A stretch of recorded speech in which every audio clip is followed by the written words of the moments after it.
शुरुआत करते हैं दोस्तों आज के न्यूज़पेपर की हम साइंस वाले हिस्से के साथ में। आज हम संडे की न्यूज़ को डिस्कशन करने वाले हैं और संडे के दिन हमारा जो मेनली फोकस रहता है वो साइंस वाली न्यूज़ के ऊपर ही रहता है। आज साइंस वाले हिस्से में पहली खबर जो देखने वाले हैं वो एक्सोप्लैनेट से रिलेटेड है। 6 एक्सोप्लैनेट्स की खोज हुई है एक नियर बाई ब्राइट स्टार के पास में। इससे रिलेटेड ये न्यूज़ आई है, इसको थोड़ा सा हम डिटेल में डिस्कशन करने वाले हैं। सबसे पहले तो एक्सोप्लैनेट्स के बारे में हमें समझना होगा। एक्सोप्लैनेट्स के अंतर्गत वे ग्रह आ जाते हैं जो कि हमारे सौर मंडल का सदस्य नहीं हैं। एग्जाम्पल के तौर पर बात करें हमारे सौर मंडल की, तो सूरज और उसके आसपास के जो 8 ग्रह हैं वो मिलकर के सौर मंडल का निर्माण करते हैं। लेकिन वहीं यदि कहीं और किसी दूसरे प्लैनेट्स की बात करें तो वो एक्सोप्लैनेट्स के अंतर्गत आ जाते हैं। जैसे कि हमारे यहाँ पर एक स्टार है, ठीक उसी प्रकार से कोई और स्टार होगा और उसके चारों ओर कोई और ग्रह चक्कर लगाते रहा होगा। ऐसे ग्रहों को हम एक्सोप्लैनेट्स बोलते हैं। तो इस प्रकार से हमें 6 एक्सोप्लैनेट्स देखने को मिले हैं। यहाँ पर हमको एक जो ब्राइट स्टार है उसका नाम ध्यान में रखना है, वो है HD 110067। ठीक है, HD 1167 ये नया ब्राइट स्टार है और इसके आसपास में ही ऑर्बिटिंग करते हुए 6 एक्सोप्लैनेट्स हमको देखने को मिले हैं। और ये जो स्टार है, ये star Coma Berenices Coma Berenices constellation का एक हिस्सा है।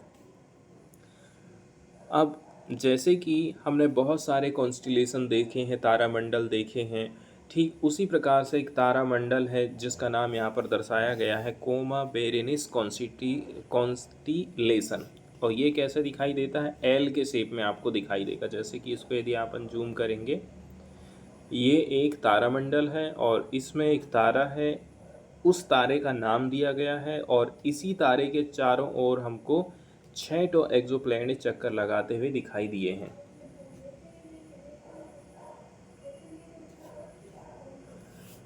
आगे बताया जा रहा है ये जो प्लैनेट्स हैं इनकी जो त्रिज्या है, इनकी त्रिज्या कितनी हो सकती है, जैसे कि अर्थ एंड नेपच्यून के बीच में डिस्टेंस हो सकती है, लगभग उतनी ही इनकी त्रिज्या है।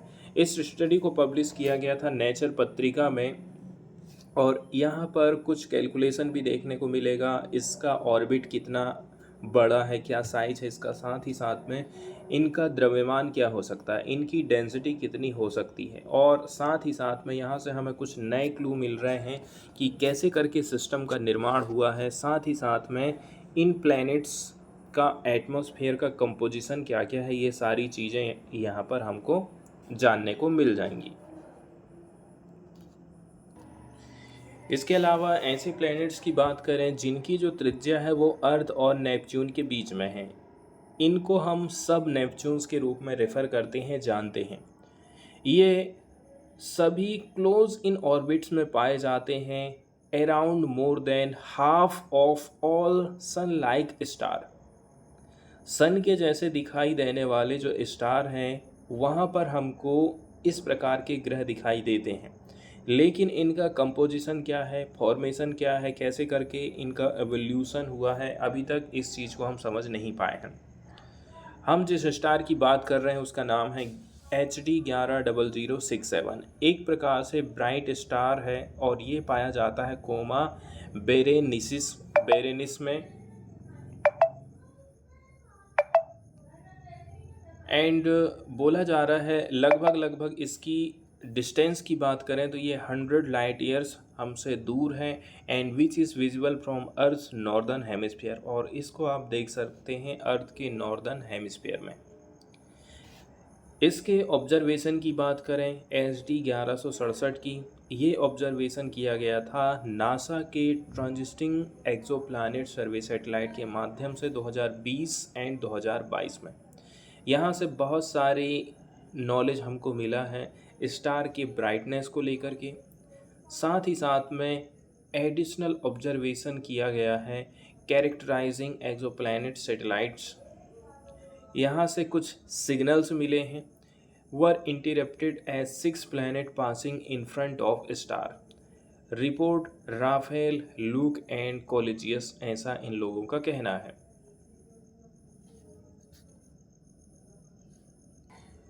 आगे बताया जा रहा है, यदि हम 3 इनरमोस्ट प्लैनेट्स की बात करें तो आथर्स लोगों ने कैलकुलेट किया है इनके ऑर्बिट को। ऑल 6 प्लैनेट्स का हम बात करें, उसमें से 3 की हम बात करें तो इनकी जो रेंज है वो 9 डेज से लेकर के इनर मोस्ट के लिए 9 डेज है और आउटर मोस्ट के लिए लास्ट वाले प्लैनेट्स के लिए 54 दिन निर्धारित करी गई है, ऐसा ऑथर लोगों का कहना है। इसके साथ ही साथ में इनके द्रव्यमान के बारे में चर्चा करी जाती है, साथ ही साथ इनके डेंसिटी कितनी हो सकती है और बताया जाता है जो कि रिलेटिव तरीके से काफ़ी लो है। ऑथर्स लोगों का सजेशन है कि the low density could be explained by large hydrogen rich atmosphere. इसका रीज़न हो सकता है कि यहाँ पर हाइड्रोजन गैस वाला एटमॉस्फेयर ज़्यादा है।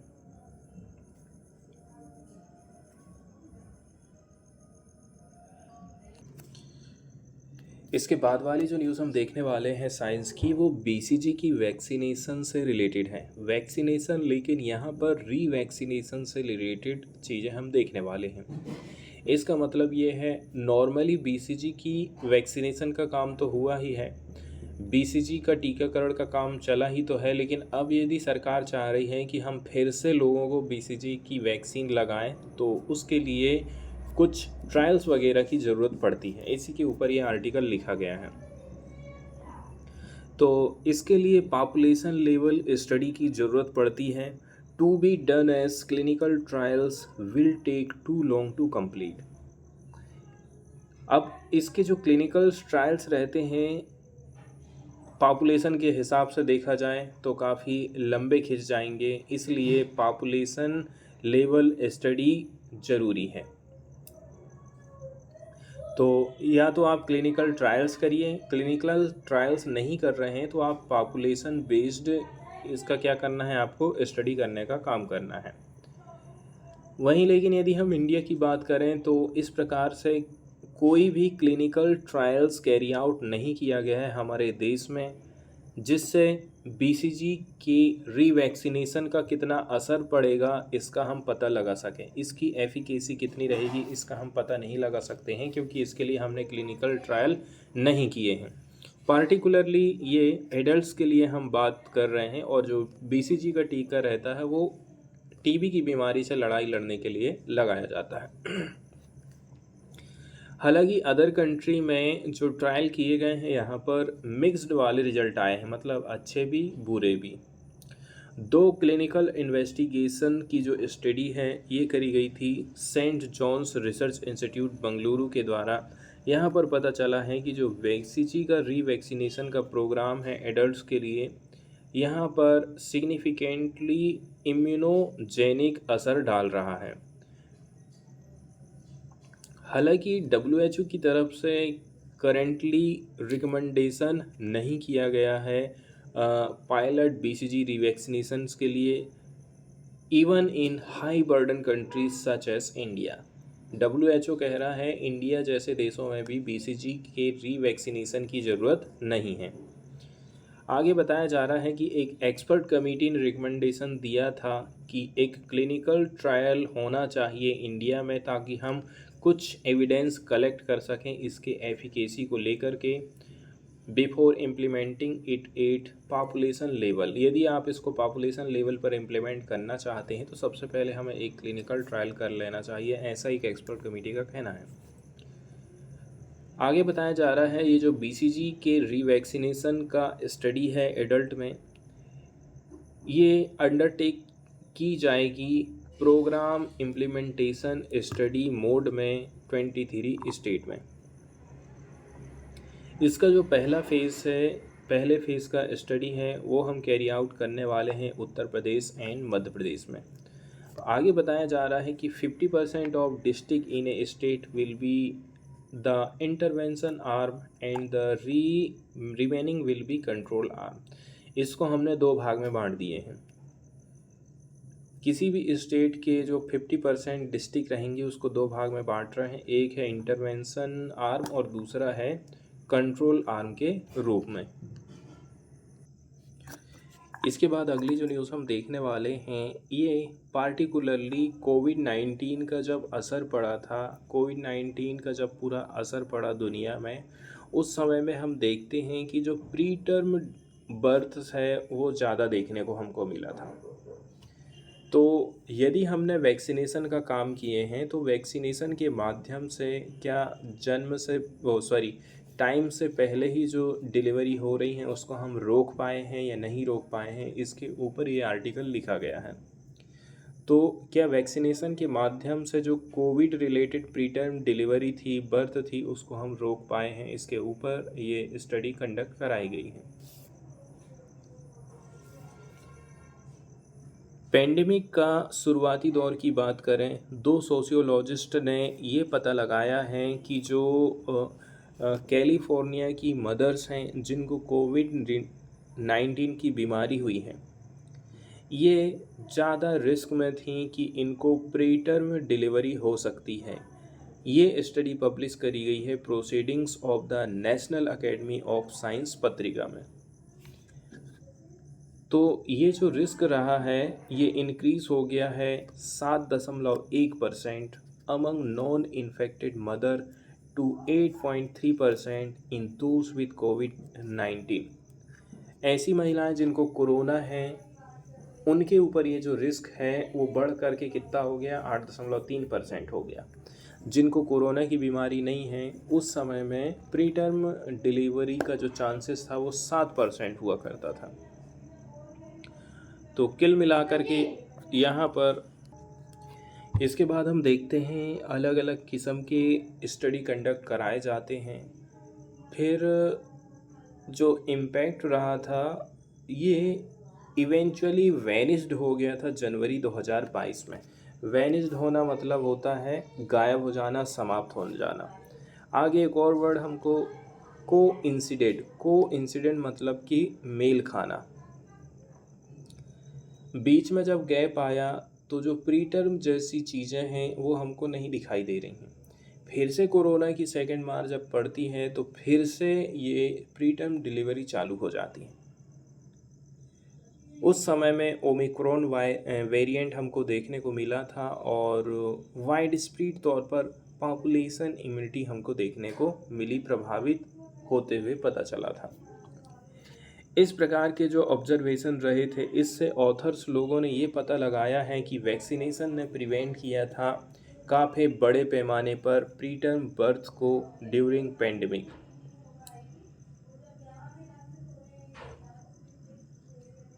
हालांकि देखा जाए तो जो डेट ऑफ डिलीवरी रहती है उसको बहुत सारी चीज़ें प्रभावित करती हैं। इसमें इंक्लूडिंग है pattern of obstetric practice during the pandemic. जैसे कि बताया जा रहा है इसको बहुत सारी चीज़ें प्रभावित कर सकती हैं कि डिलीवरी की डेट आगे पीछे हो जाए। यहाँ पर जो वर्ड यूज़ किया गया है ऑब्स्टेट्रिक। ऑब्स्टेट्रिक का मतलब है महिला की किस हिसाब से देख रेख करी जा रही है, किस प्रकार से उसको ट्रीटमेंट और केयर दिया जा रहा है चाइल्ड बर्थ के दौरान and during the period before and after delivery. Delivery के पहले कैसा ट्रीटमेंट मिल रहा है, कैसी केयर मिल रही है, इस आधार पर भी बच्चे का जन्म टाइम के पहले हो सकता है।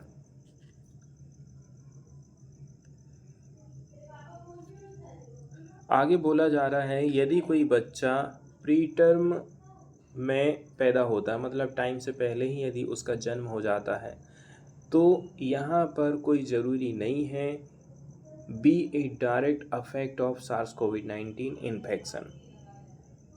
यदि किसी बच्चे का जन्म टाइम से पहले हुआ है तो इसका मतलब ये नहीं है कि वो कोविड इन्फेक्शंस के डायरेक्ट कांटेक्ट में आ गया है।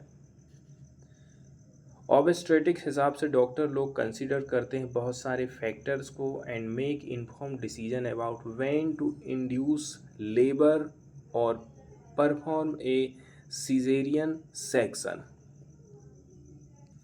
एक एग्जाम्पल यहाँ पर दिया जा रहा है, एग्जाम्पल के तौर पर डेल्टा वेरिएंट के चलते चलते यदि कोई वुमेन सीवियर तरीके से प्रभावित हो रही है तो डॉक्टर लोग ये डिसाइड कर लेते हैं कि डिलीवरी जल्दी से जल्दी होना चाहिए ताकि कोविड का जो असर है बच्चे के ऊपर कम से कम हो सके।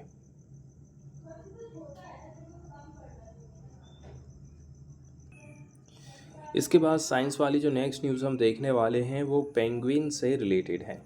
चिंस स्ट्रैप पेंगुइन के बारे में एक स्टडी सामने आई है कि एक दिन में ये कई बार सोने का काम करते हैं, 1000 ऑफ टाइम पर डे ये सोते हैं। In the wild nesting chin strap penguin get more than 11 hours of sleep per day. एक दिन में 11 घंटे सोने का ये काम करती हैं, but not all at once. ऐसा नहीं कि एक बार 11 घंटे, एक बार में 11 घंटे की ये नींद मार लेती हैं। एक स्टडी है जिसमें बोला जा रहा है these birds nod of 1000 of time per day but for only 4 second at a time. एक बार में मात्र 4 सेकंड के लिए ही ये सोते हैं और ऐसे करके ये सैकड़ों टाइम अपनी नींद मारने का काम करते हैं।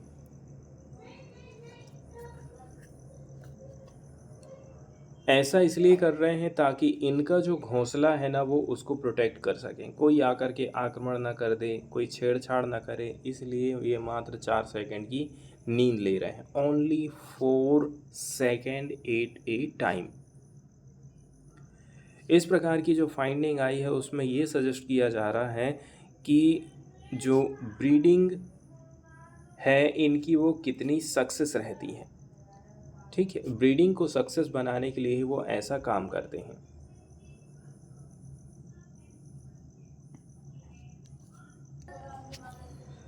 इसके बाद अगली जो न्यूज़ हम देखने वाले हैं वो COP28 से रिलेटेड है। हाल फिलहाल में COP28 की बैठक का आयोजन किया जा रहा है और इस दौरान कंट्रीज़ ने क्या क्या प्लेजेस किए हैं, प्रतिज्ञा किए हैं कि भाई हम क्लाइमेट चेंज से निपटने के लिए कदम उठाएंगे। इस प्रकार से कौन कौन सी प्रतिज्ञाएं हुई हैं इसको हम देखने वाले हैं। इंडिया उन 118 देशों में शामिल हो गया है जिन्होंने प्रतिज्ञा किया है कि हम ग्रीन एनर्जी की तरफ में अपनी इकोनॉमी को, अपने देश को पुश करेंगे।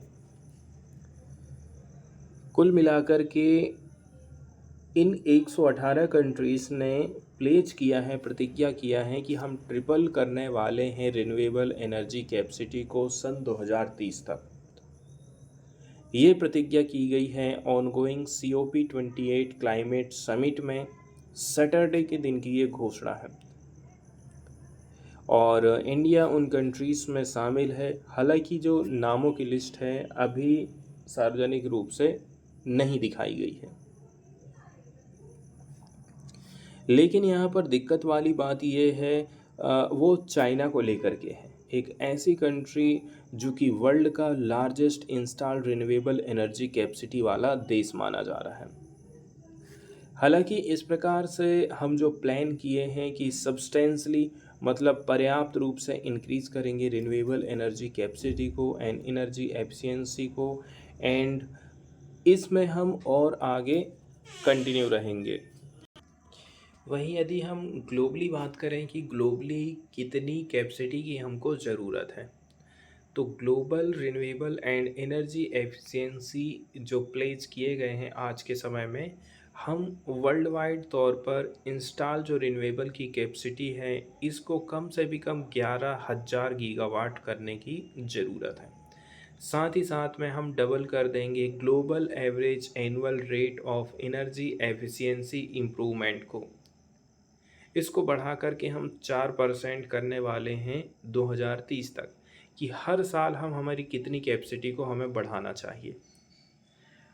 आगे बोला जा रहा है, देखिए इंडिया भी उन कंट्री में शामिल हुआ है जिसने वादा किया है कि हम 2070 तक कार्बन न्यूट्रल हो जाएंगे।